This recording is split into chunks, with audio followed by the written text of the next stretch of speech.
వచ్చిన మనము మనకు కూడా దేవుడు ఏం చేశాడు? మన పట్ల కూడా ఒక ప్రణాళిక కలిగి ఉన్నాడు, ఒక ఉద్దేశాన్ని దేవుడు కలిగి ఉన్నాడు కనుక ఆ ఉద్దేశం మనం ఏం చేయాలంటే ఈ భూమి మీద మనము కార్యరూపంలో దానిని సఫలము చేయాలి. అదే క్రీస్తు మనకు బోధించేటువంటి బోధ ఉన్నది. ఆయన మనకు ఏం బోధించలేడు?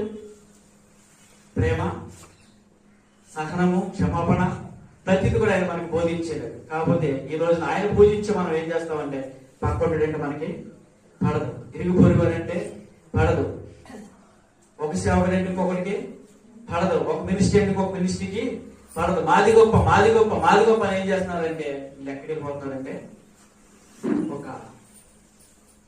ఈర్ష్య భావంలోకి వెళ్ళిపోతూ ఉన్నారు. కాబట్టి అలా ఉండడానికి వీలు లేదు. కానీ క్రీస్తు మనకి చూపించినటువంటి ఆ గొప్ప మార్గంలో మనం అందరూ కూడా ఏం చేయాలంటే ప్రయాణము చేయాలి. మరి ఆయన ఏ రీతికి లోకంలోకి వచ్చి మరి దేవుడు